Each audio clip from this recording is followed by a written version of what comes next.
What up? It's your boy Shady C here, visiting moms at the hospital. Right now I'm just going for a little walk, and I kind of wanted to talk about the past. For most of my life, I've had an obsession about the past, more so than even thinking about the future. I would think about different mistakes I've made, and wish I could go back and fix them. But it's not just my past. Like, I often will walk around and look at, for example, this tree right here. And I would think to myself, what did that tree look like in 1950? What did that tree look like in 1980? Think about things like that a lot. Wonder what it would have been like to walk the streets in 1920. You know, to live in the Old West. You know, to be around during the Civil War time. Think about these things all the time, and I've always had a deep fascination for history. I mean, my own is just different mistakes and whatnot, and things I wish I could fix, but in general, yeah, I've always sat and thought what it would be like to live in different time periods. Not just here either, but 1940s Germany. What would it be like? 1930s/1940s, you know? What would it be like to see Elvis Presley perform live? What did he do after he recorded an album? Where'd he go? Things like that. I always find that to be fascinating. There's a book that I read that they have at almost every library. I recommend you get it. It's called Elvis Presley Day by Day. And it's broken down very uniquely. Like, he'll just say different things he did on different random days. Not even like exciting things, just that he went to the dentist on this day, or he went to a restaurant on that day. And I always find that to be very, very fascinating. But someone asked me earlier, if they invented a time machine and it was like experimental, not many people have done it, would I do it? Absolutely. Now, as y'all know, I'm not the risk your life kind of person. But the benefits, the reward, outweigh the risk. Getting to travel through time, are you kidding me? Getting to see myself as a child. Now, different works of science fiction handle time travel differently. Some of them you can't see yourself as a child, or else there's like a time implosion. Other ones you can, as long as they don't know it's you. Or you can approach them and be like, hey, I'm Billy, I'm a friend of your family's. You can do that. And there's others where you just can. You can see yourself younger and talk to yourself. I would hope that the truest one would be the one where you just approach yourself.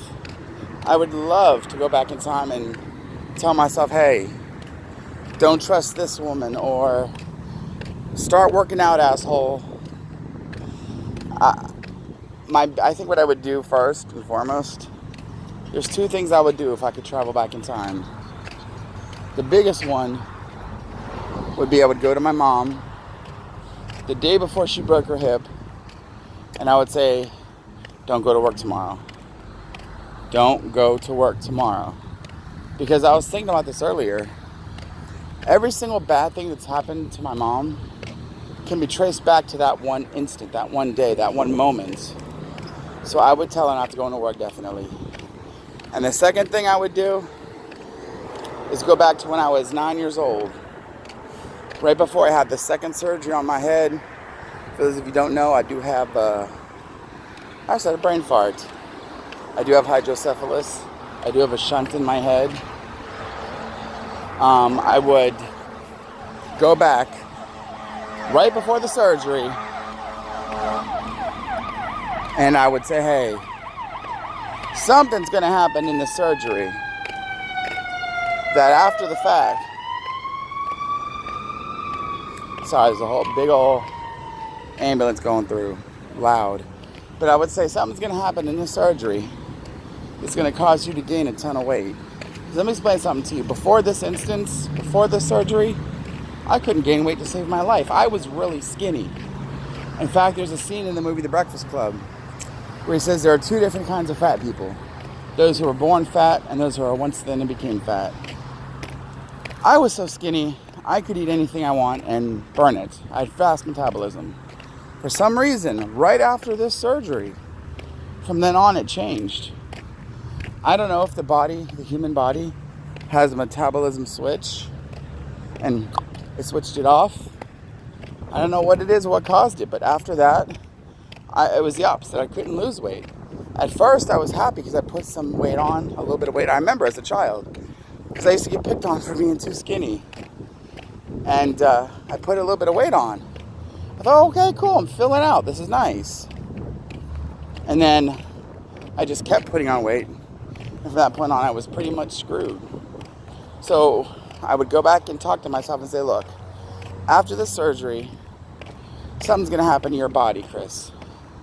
You're going to start gaining weight like crazy, so eat healthy, and if nothing else, go to the gym. I mean, I was only, if I remember correctly, I was 9 when I had that surgery, maybe 8. But I would have been like, work out more, jog, do some squats, do something. What else is kind of amusing too is as a young child, I loved being outside playing. After the surgery, I felt lazier. I didn't want to do that as much. But that's something I would definitely do if I could travel through time.